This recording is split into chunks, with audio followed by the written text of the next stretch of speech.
계시록 2장 21절 말씀입니다. 또 내가 그에게 회개할 기회를 주었으되 그 음행을 회개하고자 아니하는도다. 엘리야가 아합의 집과 이세벨에게 경고한 것처럼 주님은 두아디라의 이세벨에게 회개의 기회를 주십니다. 12세기 말에 일어난 발도파를 비롯하여 그 외의 종교개혁가들이 가톨릭의 잘못을 지적하였죠. 그러나 그녀는 회개하기를 거부합니다. 여기에 이세벨은 상징일 것입니다. 그렇지 않다면 23절에서 주님께서 그녀의 자녀를 죽이심으로 모든 교회가 주님께서 어떠하신 분이심을 알게 된다고 하였기에 그녀는 교회들 가운데 익히 알려진 어떤 인물이라야 합니다. 그런데 역사적으로 가톨릭에서 이와 같은 활동을 한 이세벨이라는 여자를 찾아볼 수 없지요. 그러므로 이세벨은 가톨릭이 받아들인 니골라당의 교훈을 따르는 자들이라고 볼 수 있고, 그들은 마리아 및 성인들 숭배 등 가톨릭에서 보이는 수많은 이방 종교의 행태를 껴안는 세력을 말합니다. 그들은 어떤 특정한 시대의 특정한 인물이 아니라 여러 시대 동안 그러한 잘못된 영의 가르침을 따른 자들을 총칭한다고 볼 수 있습니다. 이세벨에게 회개할 기회를 주었다는 것은 그러한 잘못된 영의 가르침을 따르는 두아디라의 교회의 세력을 잡은 자들이 회개하여 그 영을 배척하는 기회를 주신 것을 말합니다. 그러나 그들은 그렇게 하지 않았지요. 사람들은 마리아에게 기도하지만 마리아가 어떻게 세상 많은 사람들의 기도를 한꺼번에 들을 수 있단 말입니까? 사람은 여러 사람이 한꺼번에 하는 말을 모두 듣고 이해할 수 없습니다. 그러므로 가톨릭은 마리아를 신의 위치로 올려놓았으며 그때의 마리아는 귀신인 것을 알 수가 있죠. 1917년 포르투갈의 파티마에서 생긴 마리아의 현현은 실로 귀신의 나타남입니다. 그녀가 나타나 말하기를 전쟁을 끝내고 세계에 평화가 오도록 매일마다 묵주 기도를 올리라고 하였습니다. 기도의 특정 기구를 사용하면 좋다는 사상을 그리스도께서 묵인하시겠습니까? 이세벨이 여자라는 점은 가톨릭이 여자인 마리아를 숭배하고 있는 것에서도 나타나지만 더 나아가 그것은 가톨릭의 수장인 교황이 마치 그리스도의 대리자인 것처럼 행세하는 것에서도 나타납니다. 주님의 신부인 그리고 여자인 교회의 우두머리라고 자처하는 교황이 교권을 잡았기에 모든 가톨릭 신자들에게 마치 그가 하는 말이 성경과 같은 최종 권위인 것처럼 되어버렸습니다. 그가 하는 모든 성경 해석, 행동 지침에 관한 결정들이 사람들에게 강요됩니다. 신부인 교회의 우두머리라는 교황이 교회의 남편인 그리스도의 자리를 차지한 것이죠. 계시록 2장 22절입니다. 볼지어다 내가 그를 침상에 던질 터이요 또 그로 더불어 간음하는 자들도 만일 그의 행위를 회개치 아니하면 큰 환난 가운데 던지고. 여기 이세벨의 행음의 침대가 이제는 그녀의 병상이 됩니다. 주님께서는 에베소 교회와 버가모 교회에게 회개하라고 하시고 만약 회개하지 않을 시엔 주님께서 임하셔서 무언가 조치를 취하시겠다고 하셨죠. 그러나 두아디라 교회의 이세벨에게는 이미 회개할 기회를 주었으나 그녀는 회개를 거부하였기에 이제는 더 이상의 회개의 기회는 주어지지 않습니다. 이제 그녀가 침상에 던져지는 것은 정해진 일이 되었습니다. 주님께서는 이세벨과 그녀를 좇는 무리를 구별하셨습니다. 이세벨에 대한 가품은 이미 정해졌으나 그녀를 좇는 무리들은 아직 회개의 기회가 남아 있습니다. 그러나 그들도 회개하지 아니하면 그들은 큰 환난 가운데 던져질 것이죠. 그런데 여기서 이세벨의 행위를 좇는 그들 모두가 회개하는 일은 일어나기 힘들 것이기에 주님께서 언급하시는 큰 환난이 일어날 것은 분명해 보입니다. 그렇다면 여기서 언급된 큰 환난은 언제 일어날 것일까요?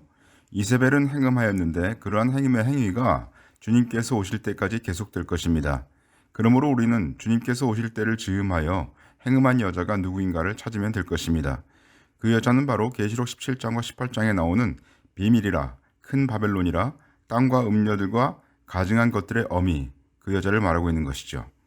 마지막 7년 언약의 시기에 후반 3년 반의 어느 때에 가톨릭은 망할 것입니다. 가톨릭은 땅의 왕들을 지배하고 적그리스도의 체제 위에서 지휘하는 권세를 가지게 되지만 결국 적그리스도와 그와 동조한 세력이 그를 내칠 것입니다. 그때 그 환란 때에 가톨릭의 체제 아래에서 음행을 하던 자들, 곧 그들과 결탁하여 치부하고 우상 숭배하던 자들도 만약 회개하지 아니하면 그렇게 망하게 될 것입니다. 마지막 3년 반의 때에 그리스도인들과 유대인들에 대한 적그리스도의 핍박으로 인한 환란이 있을 뿐 아니라 주님에 의하여 이세벨과 함께 행음하던 세력들이 던져지는 환란도 있게 됩니다. 계시록 2장 23절입니다. 또 내가 사망으로 그의 자녀를 죽이리니 모든 교회가 나는 사람의 뜻과 마음을 살피는 자인 줄 알지라. 내가 너희 각 사람의 행위대로 갚아주리라. 이세벨은 병상에 던져졌습니다. 그것은 가톨릭이 받아들인 니골라당의 교훈인 행음과 우상숭배로 말미암아 그들이 이루고 누렸던 모든 열매가 망하게 되었음을 말합니다. 이세벨의 자녀는 누구를 말합니까?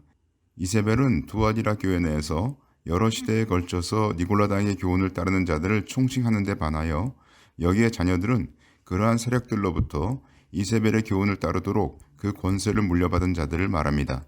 따라서 그들은 특정한 시기 곧 주님께서 그들을 죽이는 환란 때에 있을 교황과 및 그 체제의 추종자들을 말하는 것이겠죠. 이세벨은 상징적인 여자이지만 그러한 음행과 우상숭배에 실체되는 세력은 이세벨의 자녀들입니다. 그런데 여기서 그들은 사망으로 죽임을 당한다고 하였습니다. 여기서 사망이란 넷째 인에서도 보이듯이 역병일 것입니다. 아마도 교황과 추기경 및 가톨릭 세력의 주요 인물들은 특정한 역병으로 죽을 것입니다. 그 죽음이 흔한 종류의 병이 아니라 역병이기에 모든 교회들이 그 죽음을 보고 주님께서 그렇게 행하신 것을 알게 될 것입니다. 이세벨은 성도들을 죽이고 땅의 왕들과 음행하고 또한 불신자들을 미혹하였으며 땅의 왕들을 다스렸습니다. 그들 세력은 종교와 정치뿐 아니라 상업 분야도 장악하였죠. 그들은 지금 위정자들을 통제하는 보이지 않는 정부를 다스리고 있습니다. 우리가 보는 정치인들은 그들의 꼭두각시에 불과할 수 있습니다. 소위 사람들이 말하는 일루미나티의 정점에 이세벨의 자녀들이 있죠. 계시록 18장 그러므로 하루 동안에 그 재앙들이 이르리니 곧 사망과 애통과 흉년이라. 그가 또한 불에 살라지리니 그를 심판하신 주 하나님은 강하신 자이심이니라. 그러나 이세벨에 대한 심판은 갑작스럽게 이를 것입니다. 아마도 로마 교황청은 일시에 불에 타서 망하는 재앙을 맞이할 것으로 보입니다. 그것도 하루아침에 그렇게 될 것입니다. 아마도 그것은 핵이나 일곱째 대접 때의 중수가 한 달란트나 되는 큰 우박으로 말미암아 최후를 맞이할지도 모릅니다. 계시록 2장 24절입니다. 두아디라에 남아있어 이 교훈을 받지 아니하고 소위 사단의 깊은 것을 알지 못하는 너희에게 말하노니 다른 짐으로 너희에게 지울 것이 없노라. 두아디라의 모든 성도가 그러한 이세벨의 교훈을 받은 것은 아닙니다. 그들 중에 남은 자들이 있으며 주님은 그러한 자들을 알고 계시죠. 이세벨을 따라 더불어 간음을 행하는 자들은 큰 환난 가운데 던져지겠지만 그렇지 않은 자들은 그 환난을 거치지 않습니다. 주님께서는 혹여 이세벨을 따르는 자들이었다 할지라도 그들이 회개하기를 원하십니다. 그들이 만일 회개하지 않으면 큰 환난 가운데 던져질 것이라 하는 이 말씀은 그들이 회개하면 그러한 환난에 들어가지 않는 것을 말하는 것 아니겠습니까? 주님은 주님을 믿는 자들에게 자비하십니다. 마지막 환난은 회개한 자들을 위함이 아니라 회개하지 않은 자들을 회개하도록 하기 위함이며 그리하여 주님을 올바로 알고 섬기도록 하기 위함입니다. 이세벨을 따르는 자들은 자신들이 사단의 깊은 것을 안다고 자랑한 것 같습니다. 또는 그들이 이세벨의 교훈을 받지 않는 사람들은 그러한 것을 모른다고 경멸하면서 말한 것일 수도 있습니다. 그러한 자랑을 하는 자들은 사실 사단에게 속고 있는 것이죠. 주님을 좇는 자는 사단의 괴계를 알 수 있지만 우리가 깊이 알아야 할 것은 하나님께 관한 것입니다.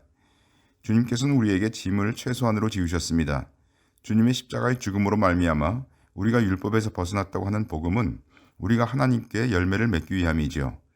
그러기에 복음은 우리에게 자유를 주고 마음을 다하여 하나님을 섬길 수 있도록 하였습니다.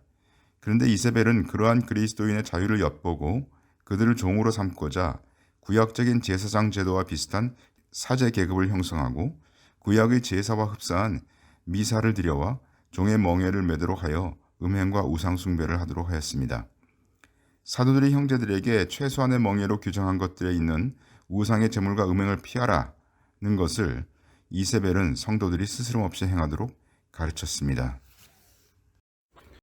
계시록의 타임라인 제7권 영원한 복음이 출간되었습니다. 전자책은 아래 설명란에 가셔서 무료로 다운받으실 수 있습니다.